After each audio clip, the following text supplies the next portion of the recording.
Hi, everybody, and welcome to the Defeat Monday show. I'm your host, a big furry bovine. Joining me is Tony the Calf, and anybody else who wants to jump in.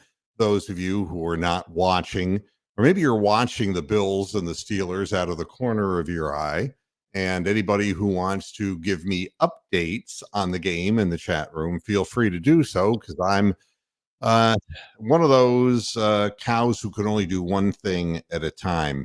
I wanted to use this program for a couple of.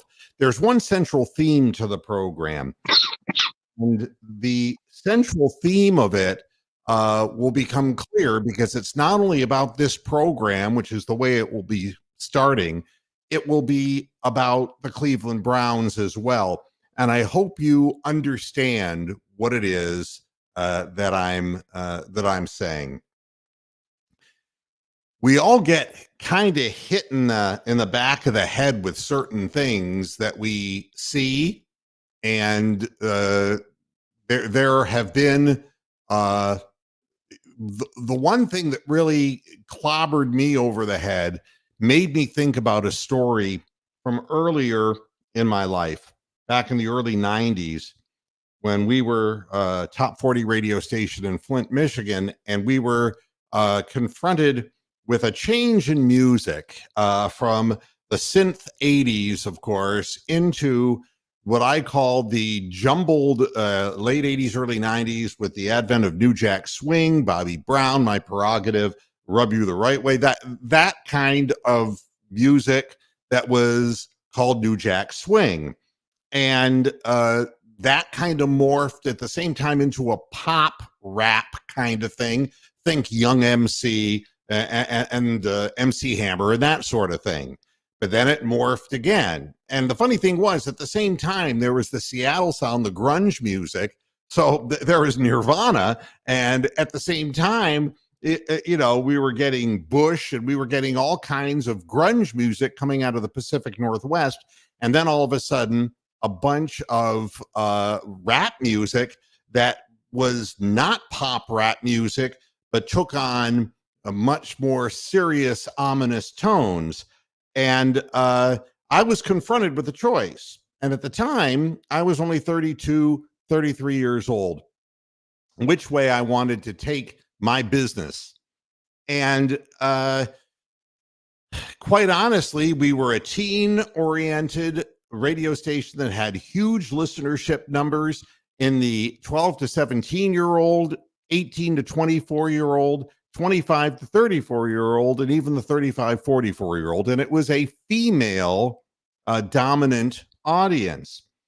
And when these songs came out, songs like Cop Killer and things with messages that we didn't care for, and, I'm sitting there as the owner of this place saying, now, I'm not sure that we want 12 to 17-year-olds, 18 to 24, and mothers of young children, knowing their kids are listening to this. It's like, and I didn't even concern myself with how I felt about something. And then I guess what pushed me over the cliff was when Naughty by Nature, which was a rap band in the early 90s, Treacherous Tretch was the lead rapper, and they appeared at a show in Norfolk, Virginia at the Scope, which is a venue. And bad things happened and people were killed outside of the concert, and that was it for me. It was like, OPP, yeah, you know me. And, it's like, I'm getting this stuff off the air because I just didn't want to have anything to do with it. And by doing that, the radio station morphed from being what it was into becoming a more mature. And I mean, we were still just as crazy on the air, but we played music that were bona fide hit songs, but we were not trying to overdo things as far as message music that was unfortunately violent in nature and was resulting in violent acts. And the reason I did it was because that radio station was not about me. That radio station was about the listeners. And I guess they say with age comes wisdom, but sometimes not the case. And I'm 66 years old, and I have fallen prey on this program to a whirlwind storm that surrounds our culture. And I received a message, and not yours, Tony. I don't know if that message showed up on my phone, but I could not retrieve it online. But there was another comment that was made, and I wanted to read this. And it's from PDM95, who said, "This channel would be so much more if you didn't bring up race and Trump hate every damn show. I used to watch every episode, but checked out from watching regularly at least 4 years ago. It's so dang tiresome, Moo." And this, like,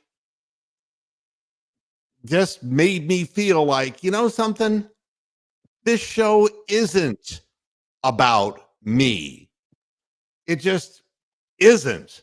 This is a sports talk program, and it's about Northeast Ohio sports. And I want to personally apologize because I am not going to get involved in political talk on this program ever again, because that's not what this is. Here's the deal. I'm going to be just as rude and obnoxious as I always am. I'm not going to stop being goofy, top of the mind, improvisational wacko. But I do have relearned a lesson that I knew and found out when I was 33 years old, that there is a greater good than feeding yourself. And those greater goods are providing entertainment to an audience that came here for a specific reason, not for a goddamn lecture. And I get that. And I was wrong for doing all that. And then on top of that, then there were videos. And I'm going to share this video with you because this is what happens. It's not good when a show becomes so self-immersed that we get something like this. And I'm going to share this with y'all so that you know where I'm coming from. This is from Skip Bayless's timeline. All right. And are you seeing this on screen? I see it. Okay. And this is what Skip Bayless put up on his personal account. Mm-hmm. Here we go.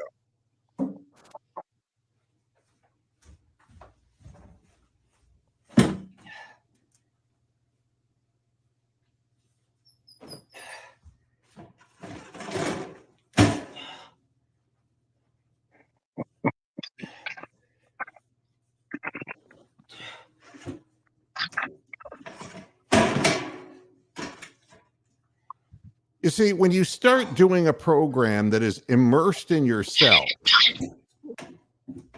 this is the kind of crap that comes out of it. You're going to hold up specific players' jerseys through time, and you're going to slam them in a garbage can. CeeDee Lamb, who is your leading receiver, wham. Now, this is all to get attention to himself. It doesn't further the narrative about problems that the Cowboys have. This is all bad acting. And I've seen enough bad movies to know bad acting when I see it. There's a primary example of it. Now, after watching that and then thinking about a larger picture of this program, here's what I want to say. I want to say that if there's something going on in the chat room that my viewers don't appreciate, and I don't mean it's not going to be coming from my mouth now, but if you have people in there who are trying to stir up God knows what, I'm not going to take the bait. I'm not going to boot them out. I'll ignore them. And if you want them out of here, let the audience decide, because that's what we did in Flint, Michigan all those years ago when I was 33 years old in 1992. You liked the station, it showed in the ratings. It showed by our advertising dollars. It showed in the fact that we were not programming shit that we liked necessarily, but we had a sensibility in the community that there was civility was more important than just making a stir by throwing shit in a garbage can and pretending like you're holding your head like you're in horrible agony. So anything, anything that bothers people, feel free, mention it into the chat room, and, we'll deal with it as it comes. Now, there's a greater story to this, because analyzing, the aftermath of losing a football game as badly as the Cleveland Browns did, there is an angle that I want to take that nobody has really taken. And I think that it's important that this gets brought up. The next thing I'm going to be sharing with you is Myles Garrett's post-game press conference. And there's a reason why I'm bringing this up. Here we go. And we're going to share the screen. And that should be that. And here we go. Y'all ready? Because listen to what the man's saying.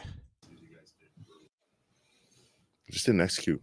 We're out of position and different levels of the defense, and we just gotta go back to our fundamentals. We didn't go back to what we needed to quickly enough. We should have adjusted, got right, from an individual level, and being on the same page communication wise. I think that was what was what was lacking, and it's just here we go. Did Jim keep trying to do stuff differently, come up with new things to No. He said from the beginning he's gonna ride with what got us here, and he's not gonna change up. There's not gonna be any magic call that's gonna get us out of anything or get us to do anything. And I guess they were just doing things a little bit different that kept us off balance. And I think just the tempo which they were doing it, whether it was running the ball a little bit differently than we had expected, getting the ball out on time, trying to just delay us enough up front to get the ball to their skilled players and make plays. And we have to be able to make plays all across the field. All right. The most significant thing that he said was that the team, and I'm going to stop sharing this so we'll pop back up on your screen here.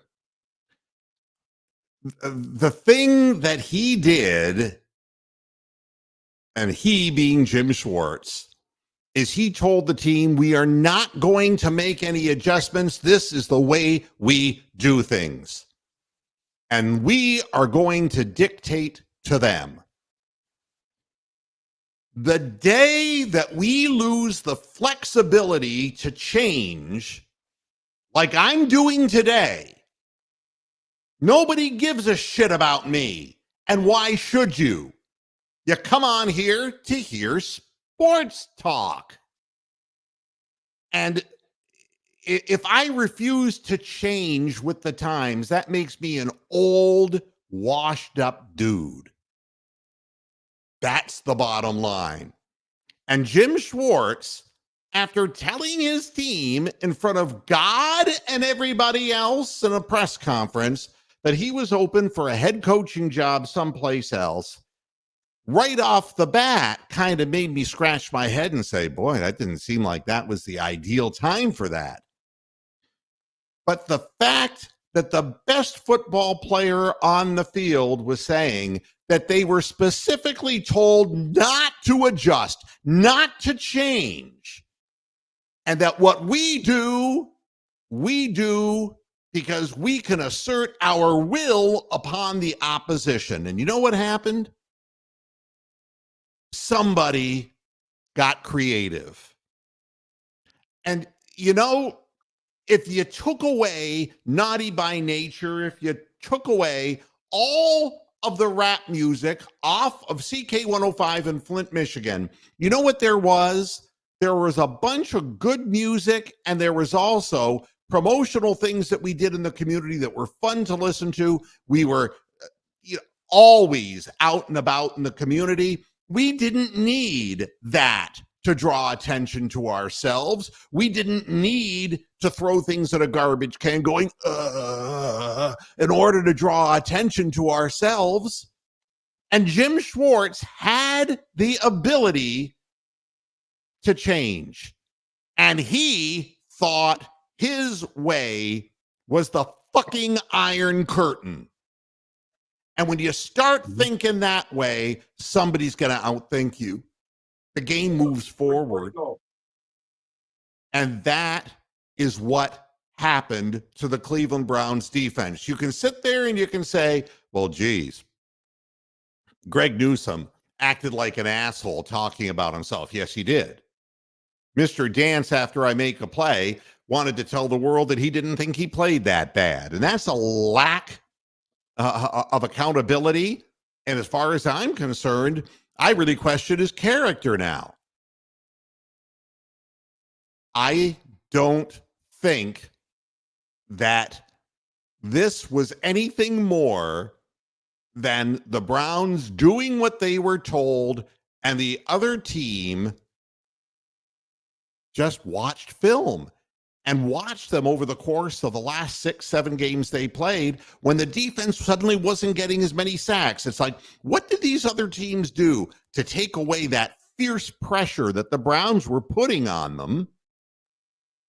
And they just coalesced all that information, and they made sure they got the ball out of C.J. Stroud's hands quickly, and they ran all kinds of little influence plays that got the overly excited Browns to jump into the wrong parts of the field. You can't tell me that there's at all a reason why something like that should happen.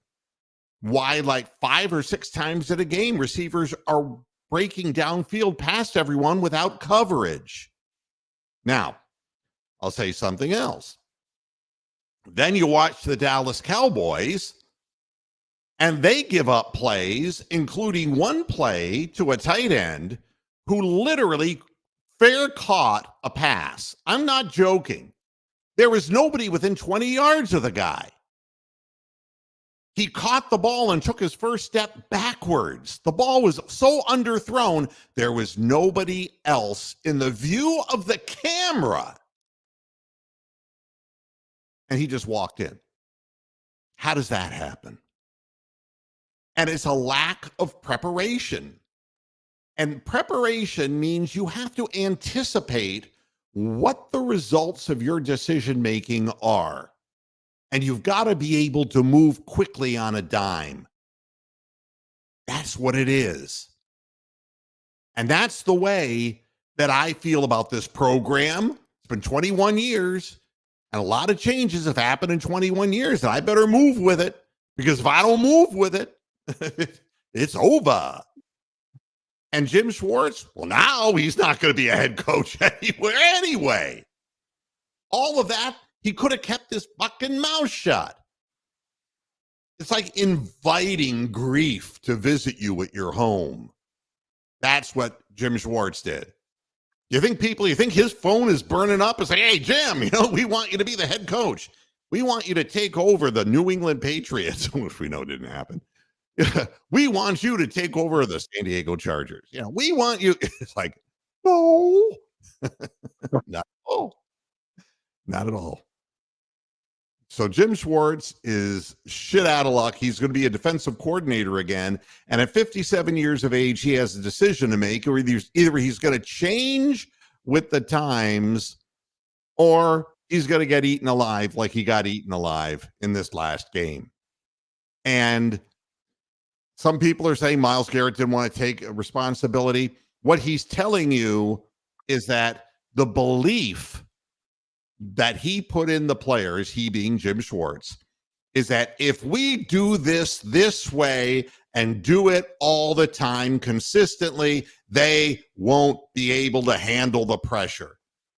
And somebody figured out, man, it's like the combination to a lock. They figured out, if they're just going to bring the house, they're going to go out there and try to pressure our rookie quarterback, we're going to get the ball out of his hands. And we're going to figure out how we're going to do it in such a way that is not going to throw the ball into traffic. And that's what happened.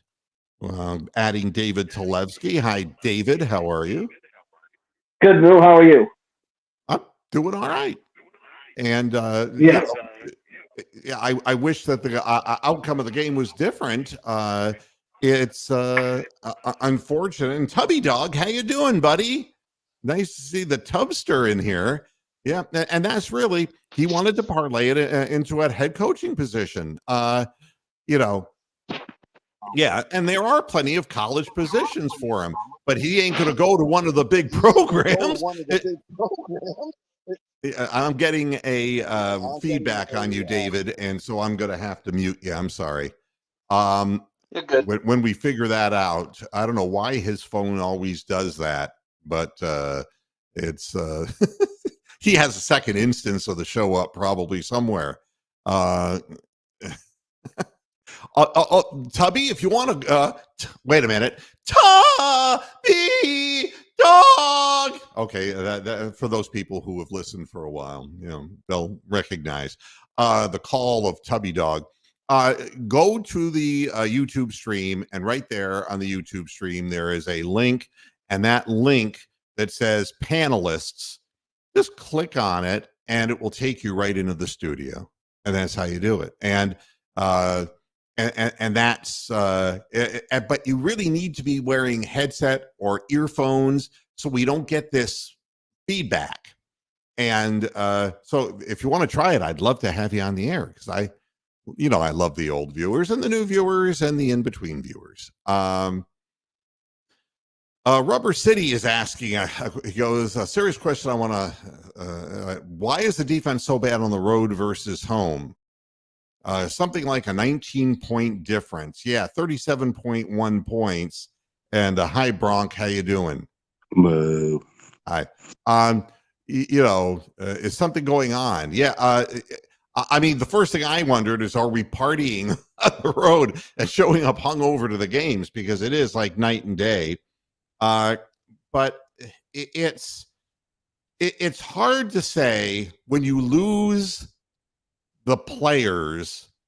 They're the ones, come hell or high water, who play the game.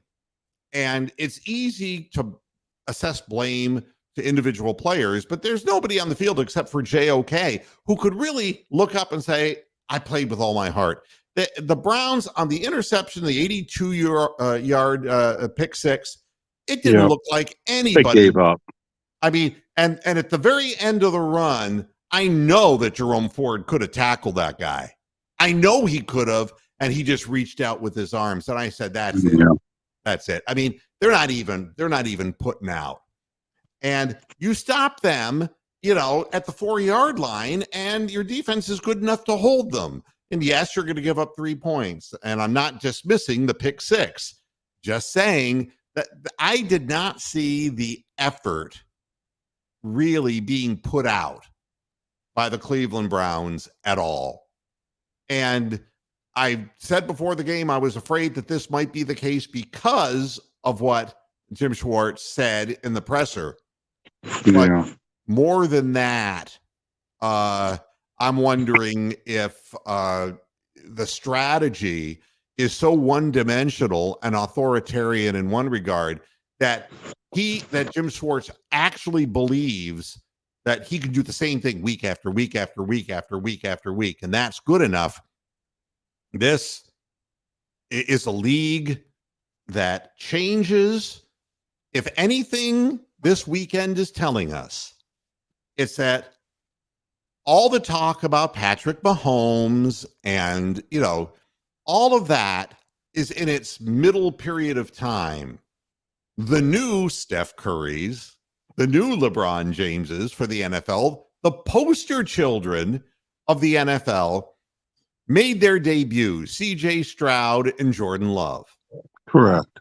Welcome to the world. And we're not going to be talking about Chad Allen. We're not going to be talking about, the same old. There are new people now. And they're serious players, and they demonstrated their ability to orchestrate. And it's a beautiful thing to see. And that's what we want to see. We want to see new faces succeed. And you don't know where they're coming from. A Jordan Love comes, out of nowhere. And it's like he suddenly gets it. And every one of these quarterbacks, including CJ Stroud, it's going to get nothing but tougher for these young guys because people will watch film on them and their team. Correct. And you have to constantly move with the times. Yeah, well, why didn't we try putting like 7 men in coverage, and scaling back some of the blitzing, but it was never done because we haven't done that all year. We needed to do the Joe Woods approach in that game, at least in the second half, to at least stem the tide and stem the flow. But once you get 2 pick sixes, it's all over then, isn't it? Well, I'll tell you something. The 76-yard screen pass to a tight end who outran the whole team. That play, Obo and whoever was beside JOK. We're rushing toward the quarterback. And the guy laid just a little part of his body on him and ran out in the flat. Nobody was there. That's just over-aggression, plain and simple. Sure.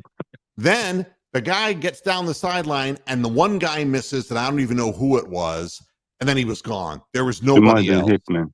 I don't know. I don't know who it was. It was probably a safety or a linebacker, and they just couldn't corral him, and that was that. But you see this type of over-aggressiveness, and this is the basis of boxing and counterpunching. Sure. I mean, it's one thing to sit there and say George Foreman is indestructible, and you go in with a plan saying, I'm just trying to survive against George Foreman. Yeah. And then all of a sudden, Muhammad Ali, who's not even a young Muhammad Ali, shows you the blueprint. You lay on the ropes are a little loose, you let him flail away at you, you tire him out, and then you use the right hand lead to just keep sneaking in on him and sneaking in on him. You tap him and you tap him, and then you load up and bam, and the next thing you know, Foreman's on the ground. Go ahead.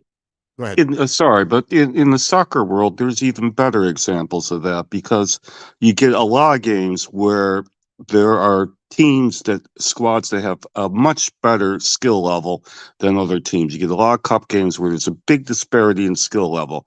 What happens is that the team with the lower skill level sandbags, plays defense, puts everybody behind the ball, and then when they get their 1 or 2, 3 chances in the game, they score a goal and they upset the better team. So that happens a lot, and that's what happened to us. We got sandbagged on offense, where they hung back and they intercepted a couple passes. And then on defense, we were way too aggressive, left ourselves open, and gave up touchdowns. I mean, you just can't do that. No. And, there's all kinds of things that you can and can't do. But if something isn't working, it's not working. And again, the reason that you don't want to play a zone against CJ Stroud, if you look at the statistics involved, he was like the best quarterback by far against zone defenses. It was in man coverage that there was a problem, but they managed to get around that by running tight ends out, by quick hitting plays. They weren't throwing the ball down the middle of the field. They weren't trying to do intermediate kinds of things. They were getting the ball out and big plays, and they were finding situations where, and the quarterback has to be the one handling the ball at a moment like that, that you have to see the field quickly. And he was not intimidated. And quite honestly, the Browns never came close to him anyway, because I mean, he knew where Greg Newsome was at all times. absolutely, The offensive coordinator did. Because they were prepared. That's all. I mean, they saw what the weak link was, and they went after the weak link. And I give them nothing but credit in all this, because they played the better game. And like we kept saying over and over, it's a 1-game season. You know, and Rubber City brings up another stat, and that's true. You know, high percentage of red zone scoring. But, you know, we didn't expect, you know, when I was talking to Big Ounce from the Texans fan, I said it wouldn't surprise me if there'd be 1 or 2 turnovers by Flacco. Well, correct. Well, bingo. There you have it. But you were so far behind, not in the first one, but, you know, that he got hit and he didn't get the ball out of bounds. Again, if he were willing to go shorter, he had Njoku wide open. But the pass rush got to him. We didn't have that pass rush because Stroud never seemed to hold onto the ball long enough, or they rolled him out to the outside that bought him time to survey the field and see the field. Just very smartly done and well done.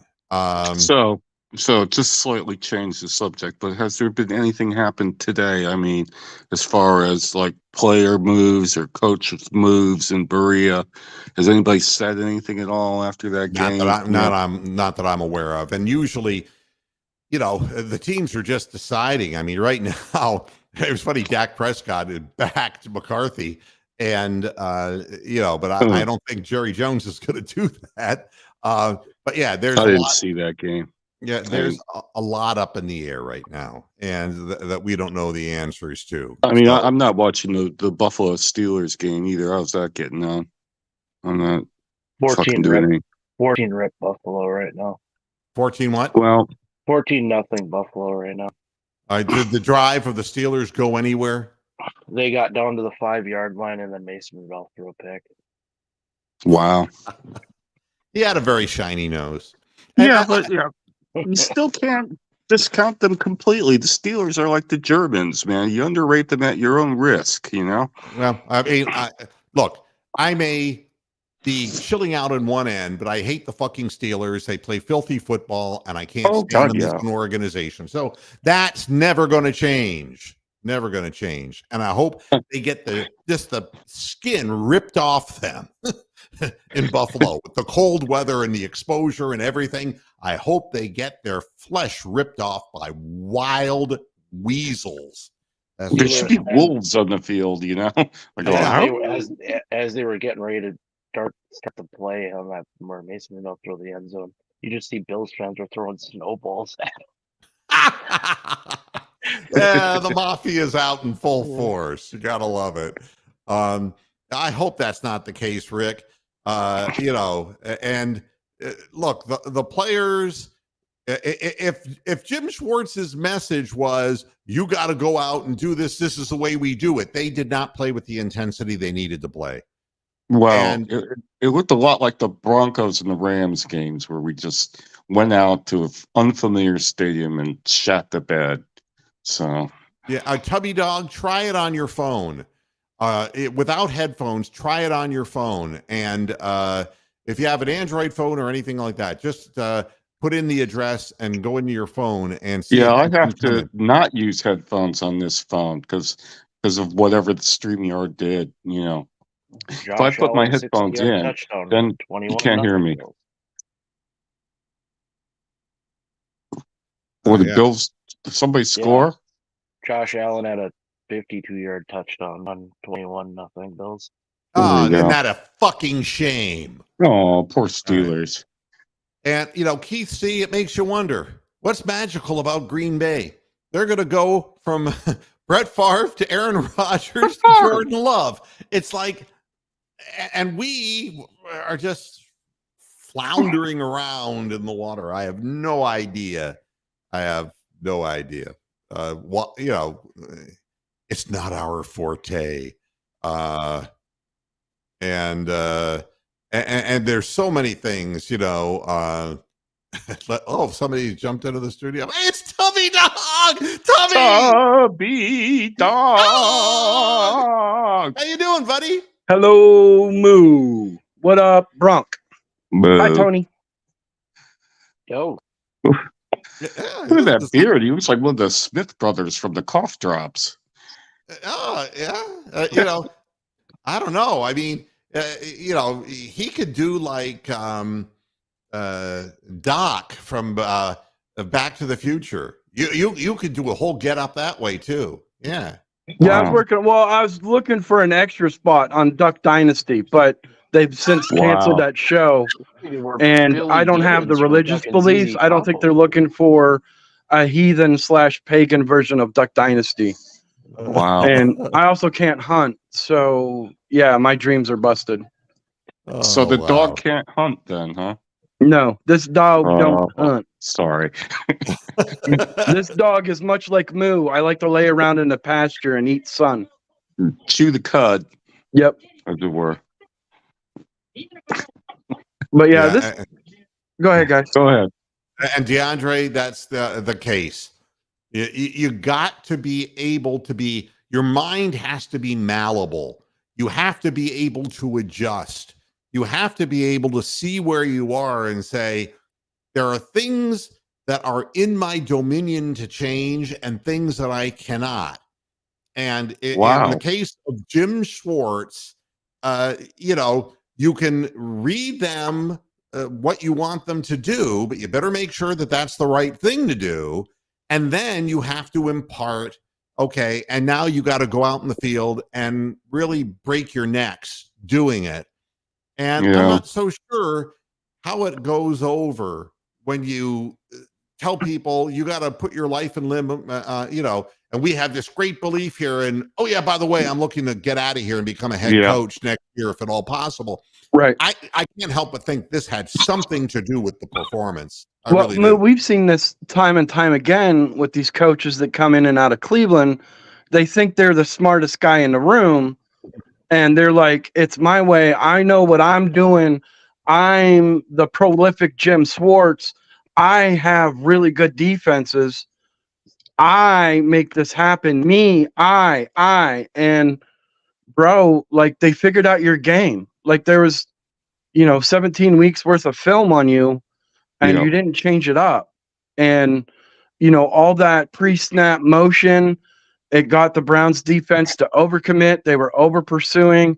And by the time they Yep. figured out what was going on, there's guys, receivers, buck naked and halfway down the dang field with nobody around, and the same thing happened to Dallas last night. So it's just, just ignorance and blind belief in your own ability that, oh, I can't adjust, or I can't, Wow. because I had that same experience in my military experience. Like I was part of a 4-man squad, and luckily we were all lower enlisted. We didn't have an officer above us that was like getting his hands on the pie, trying to screw everything up.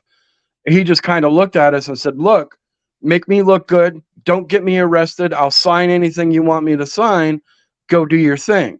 Wow. And, 4 fat specialists, and we were the best at what we did. And it's because we had that mobility. We had that flexibility to, adapt and overcome, to react, and if you're so rigid in your ways that, you got to check with me before you do this, it's the death of productivity. And Tubby asked a question, and I'll flash the question up because I'm a little behind in the comments. Nothing new there. I'm always a little on the verbose side. does the season show Browns management that we could move on from Watson, or would that be financially suicidal? Here's the interesting thing. Stefanski came out in his presser and said he had all the confidence in the world that Deshaun Watson was going to physically recover and be able to play. He's going to be ready to roll in the spring, is what he said. So, my feeling is he's what you have. And Joe Flacco, his agent, is going to look for the very best thing there is for Joe Flacco.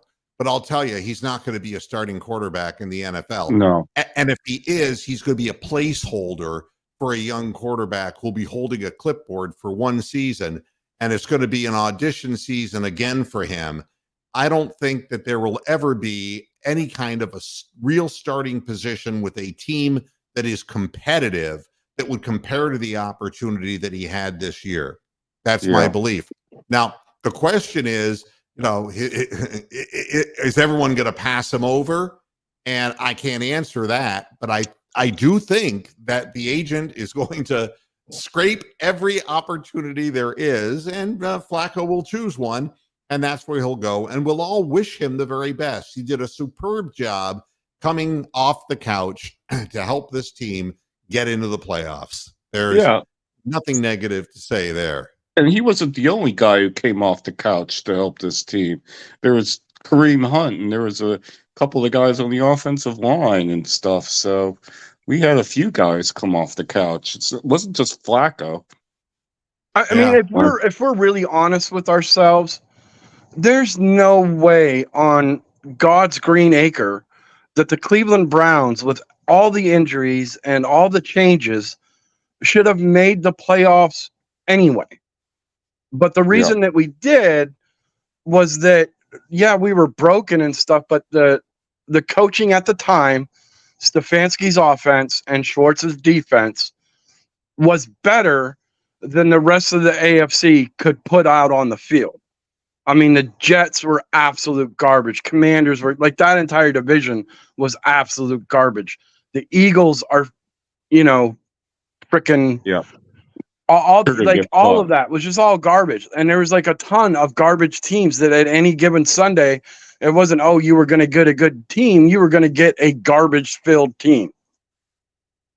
And the Browns, for whatever reason, just screwed the pooch a little less than everybody else and ended up winning an amount of games. And I think it's like we talk about the vast middle of, like in the NBA, you've got the Celtics, you've got the Bucks, and then you've got these teams that are all gapped up in the middle, of which the Cavaliers are one of them. And there's always a great middle. And this year's middle wasn't determined, or the bottom rung of the playoffs, until the final minutes of the season. Because, the Jaguars screwed the pooch and allowed the Texans to get in. It wasn't that the Texans knocked down every door to get in. They had to sit and wait for that to happen. And it took the Titans, of all people, to get that done for them. So, but that bought them a home game. And that home game, give the quarterback all kinds of credit. He played like a guy who didn't have a worry in the world. Yeah, I wanted to face the Jaguars instead of the Texans. I did not want to see a healthy. Like, I knew the reason that we beat them on Christmas was because of their injuries and C.J. Stroud was out. I did not want to face them come playoff time. I would have much rather faced Sunshine and the Jaguars down there, because I felt that would have been an easier way for us to win. And then if we would have got that momentum of that first playoff win come the divisional round, then we could have really been scary. But now facing the Texans with a full head of steam and a full roster, that was no, forget it. Oh, it's our Steeler fans upset.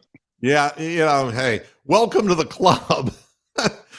Just close your eyes and pretend it's not happening. I tell you. Yeah, it's okay. I mean, the Steelers shouldn't be in the playoffs either, if we're completely honest. Exactly. And that's just not me hating on them. That's coming from living here in Steeler country, deep in the heart of it.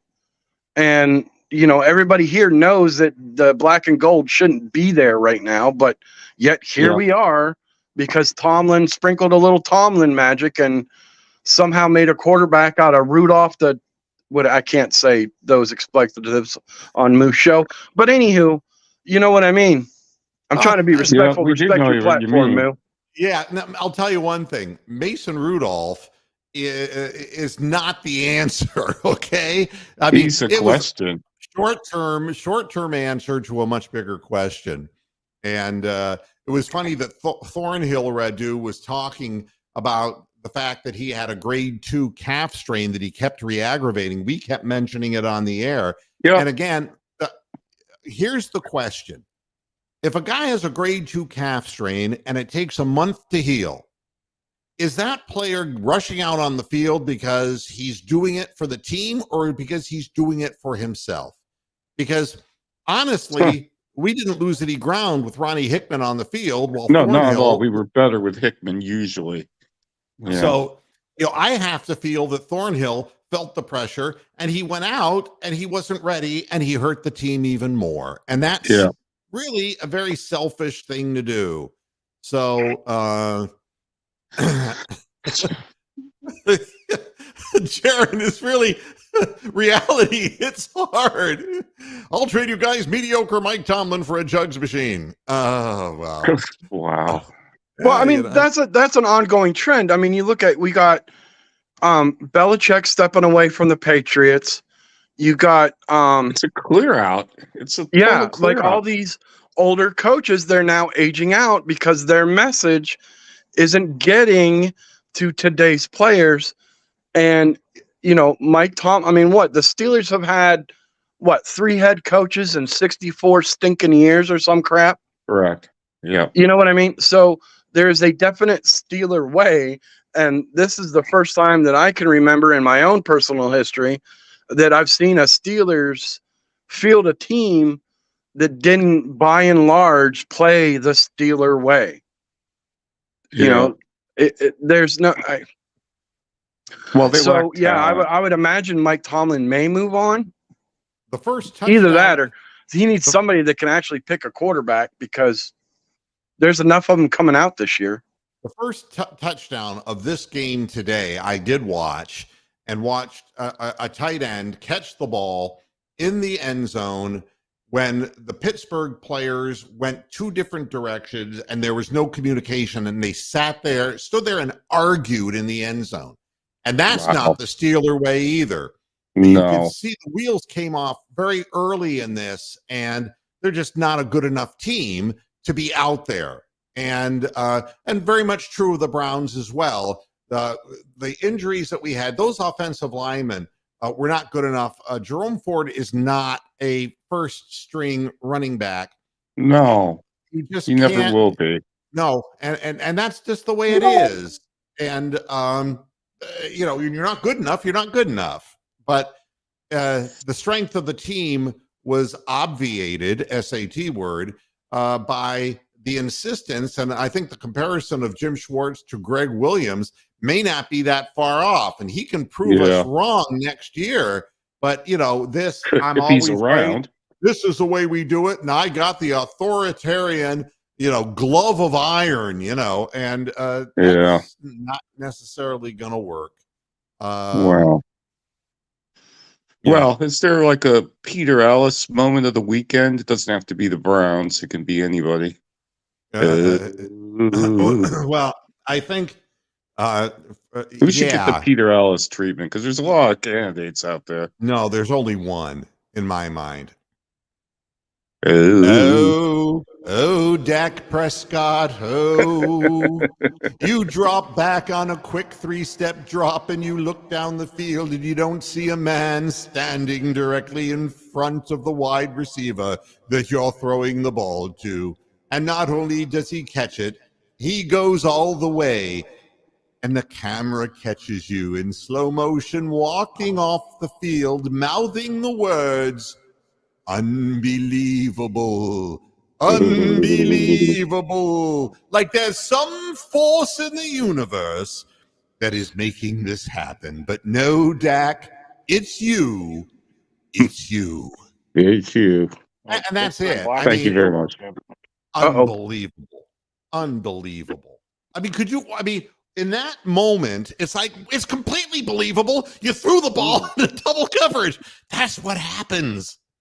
Oh my Yeah. God. Pittsburgh blocked the Wow. field goal attempt, and I think Yeah, Buffalo's- they blocked the Buffalo's field punter goal, just- and now their Buffalo's punter- kicker's hurt. Buffalo's kicker's hurt. and Oh, he just pulled his see? hamstring. If the Steelers come back, you guys could kiss my hoof, but Is it Steelers still ball seems 21 pretty seconds? far-fetched. Yeah, it's 21-0 right now. They blocked it, recovered. Steelers recover like around the 40 Oh, or wow. 35-yard line. And who's the kicker for the Bills? Scotty Norwood? Tyler Bass. I know, Pat Maffik. Oh my 30 years God, he was ago. running after the ball and pulled a hammy.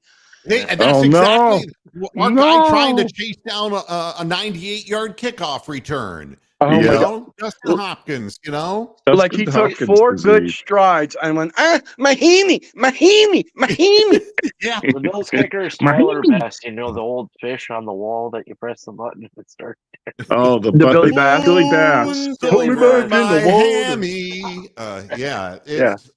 Yeah. That's- Unbelievable. That's a big item on the Denny's menu, Moons over Miami. That's right. That's why I'm saying that. Yeah, that's a good meal right there. I won't knock. I love Denny's. Yeah, the Denny's is great. We don't Denny's have is only Denny's in second to England. the Waffle House. That's it. And I only go to the Oh, Waffle House because of the grease and drama.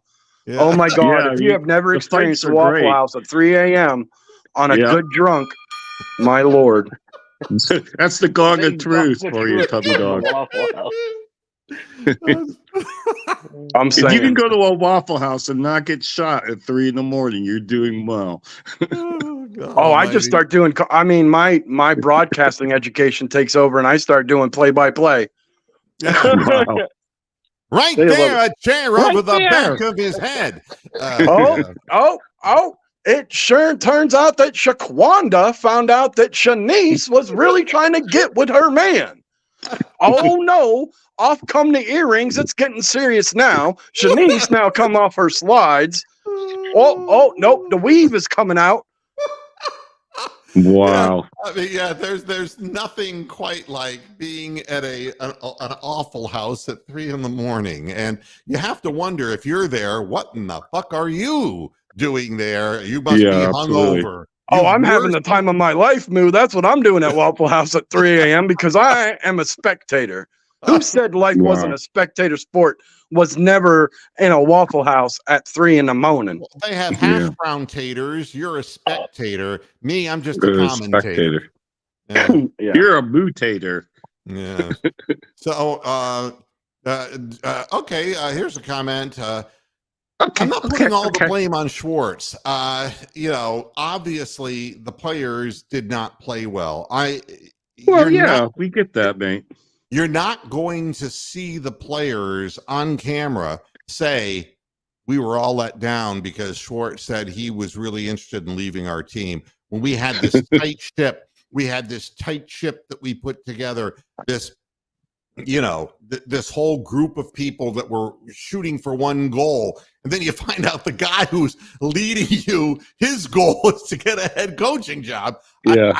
I don't know, but I really seriously wonder. But I don't put all the blame on them. The players played a lousy game. The defense. Yeah, It's I mean, like they when had you're in bottom line, they had business. to execute, and they didn't. Yeah. So, womp womp.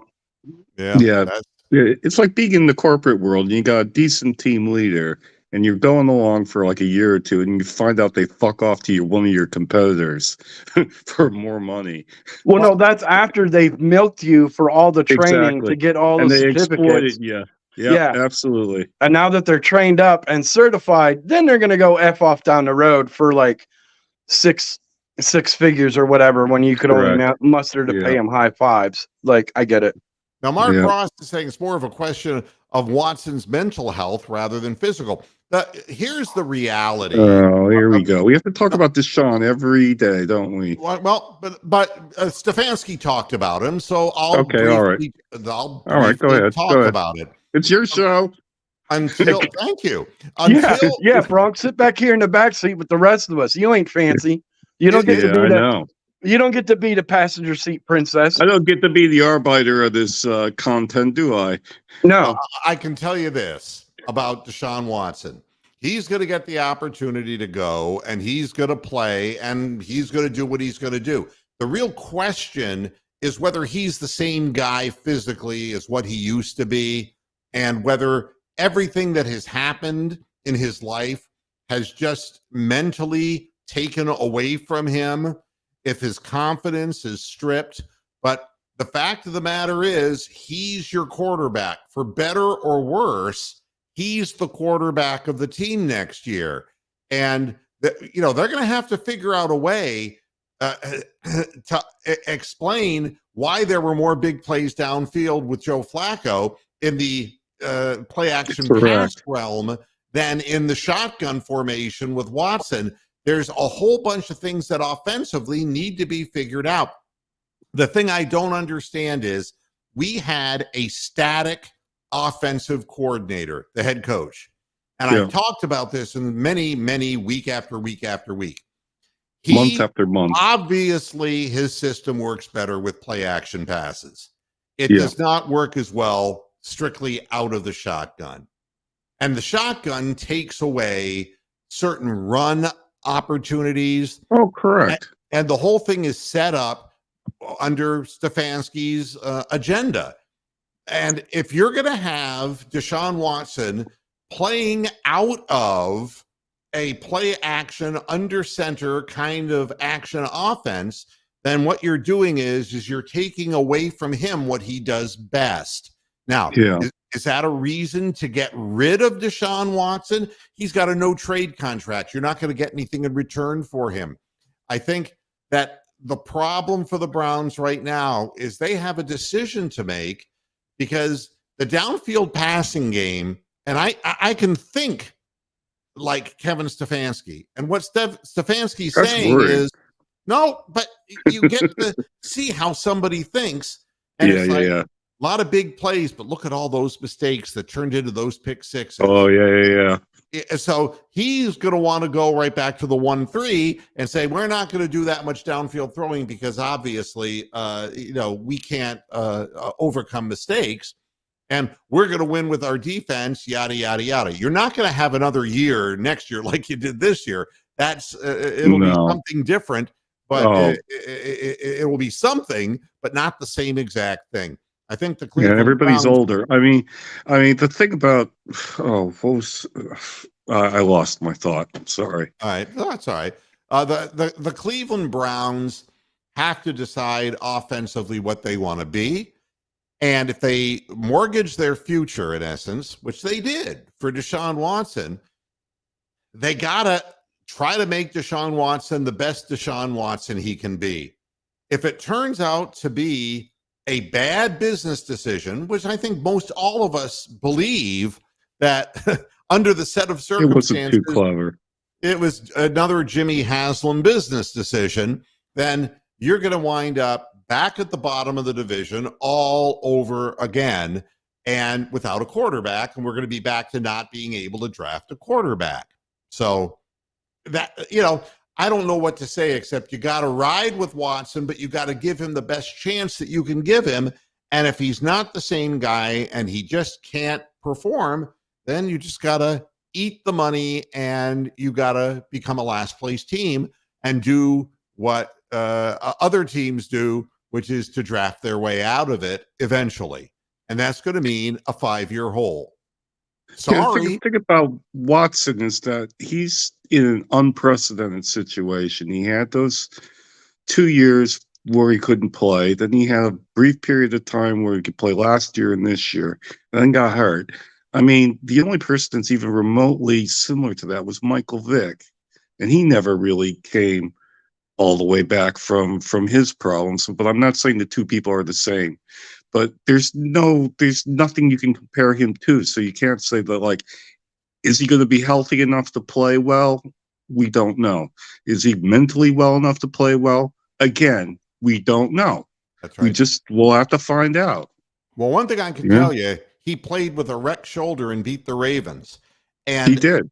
So he's got more heart than a lot of quarterbacks we've seen over the years. That's right. So I would never question that. He wanted to play, but the question is his swagger may be lost somewhere in the past. And he's probably looking at the Texans now and saying, wow, they replaced me. They replaced me in a big furry hurry. Yeah, And, and I, they you were know, lucky though. They got Stroud. They could have got Bryce Young. that's You never know. exactly So, right. so that's a good. This is a valid point I'm making here. It's a lot of luck, but it's a lot of evaluation too. So even with your radio station, you had to look at things and evaluate it, but still there was an element of luck involved as to what Sure. the public would bear. You didn't know for certain that your format decisions were going to work. You just had you had a good inkling, you had a good idea, but you Right. didn't have any fucking certainty they were going to work. Not at all.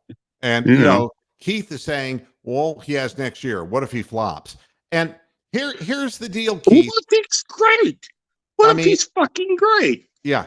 I mean, here's the deal. What happens to companies that make bad business decisions? What happened They to get bailed out. to the Coleco computer company after they made video games, including the home arcade systems, when they tried to make an atom computer and it became the atom bomb. They went broke. They declared bankruptcy, insolvency, and bad business decisions are rewarded, if you will, by the way things turn out. The answer to your question, you're not asking a question, you're stating a fact. You are.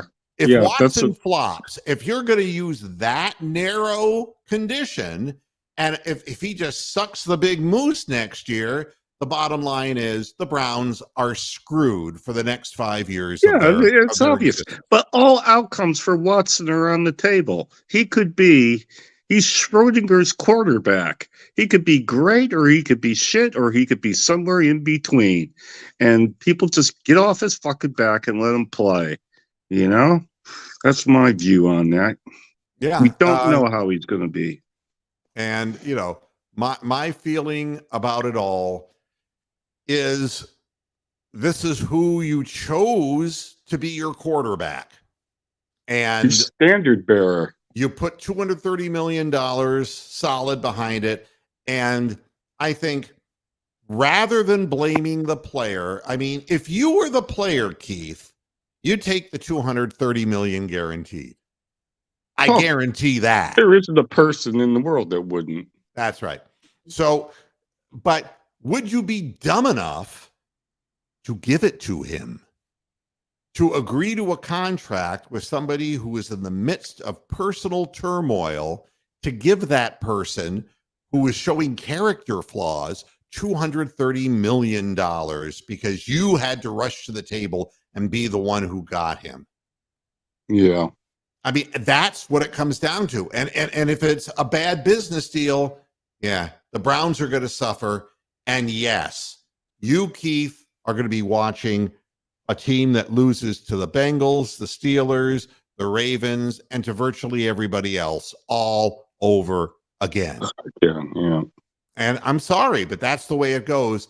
We don't control what the owner does. And the problem with the Browns, since they came back into the league, is that, with the Randy Lerners, because Al wasn't around long enough before he kicked the can, he hands it over to his son, who was mildly autistic for all I know, who decided to eat tea and drink tea and eat crumpets in England and get into footy overseas and just hide from the media. And then we end up, of course, with the parade of Jimmy Haslam and bad quarterback decisions, bad head coaching decisions, bad defensive coordinator decisions, going from a guy who was a known good draft guru to going to strictly analytics and believing a baseball guy.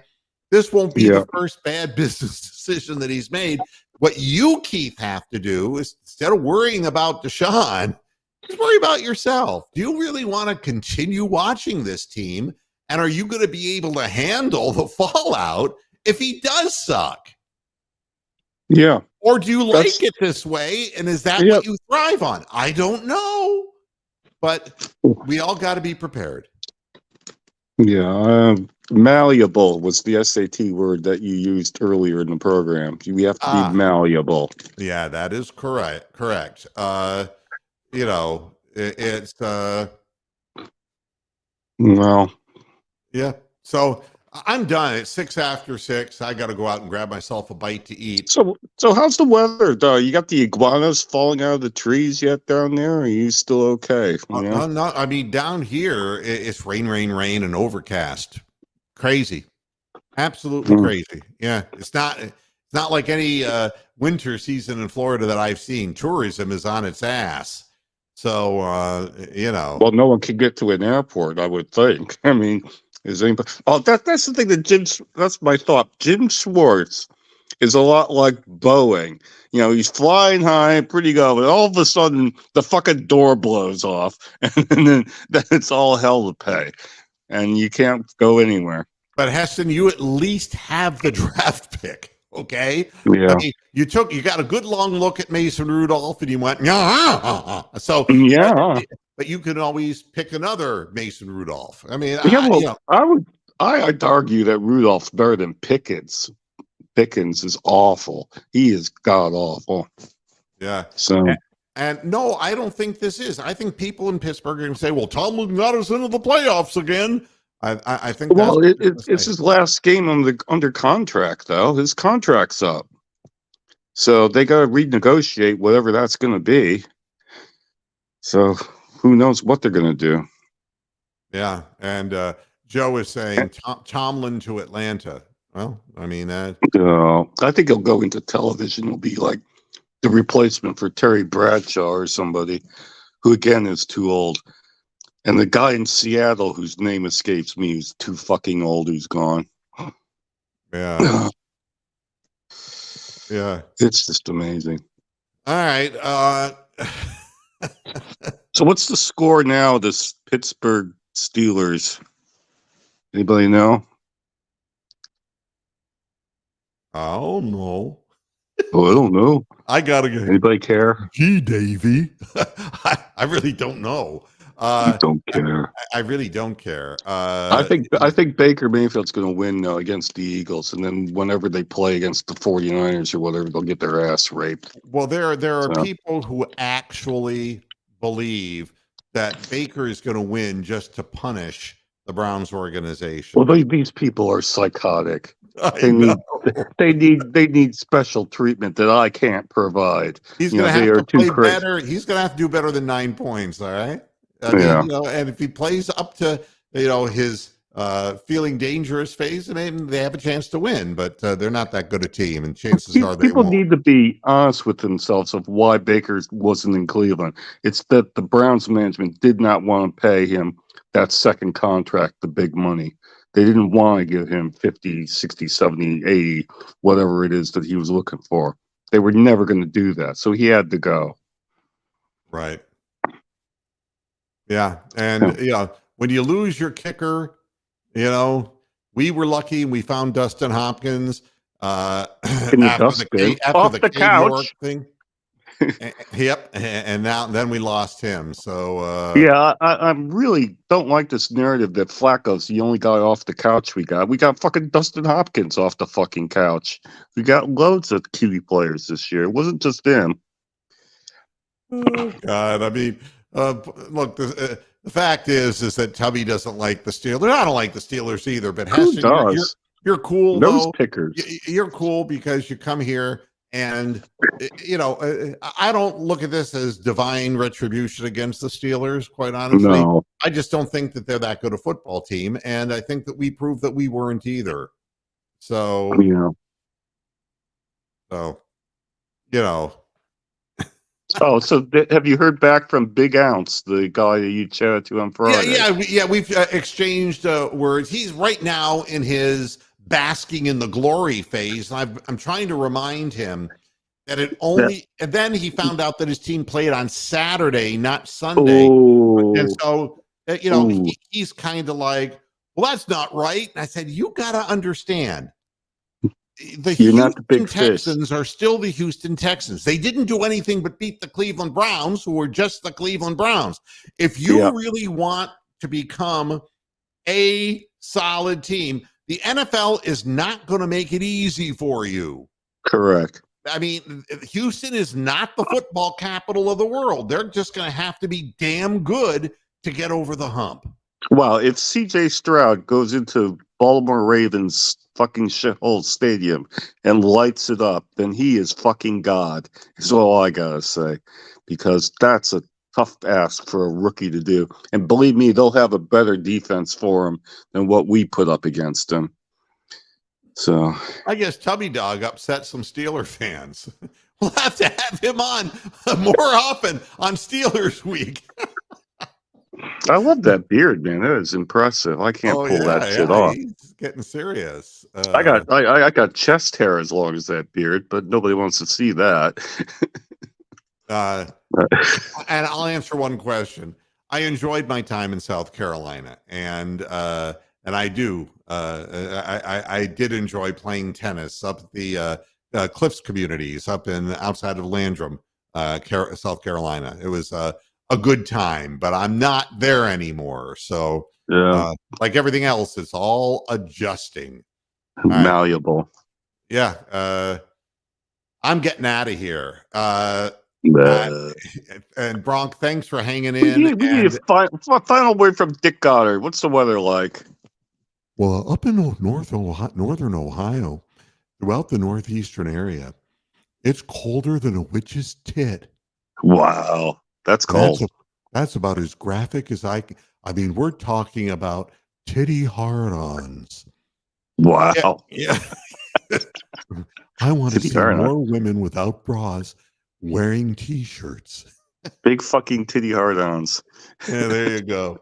All right, I got to get out of here. Thanks, everybody, for tuning in. We'll be back again on Friday.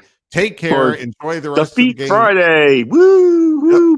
Wherever you are, enjoy the games ahead of you, and I will see you Friday. Until then, hasta la vista, Pasture Heads. Good night. Bye.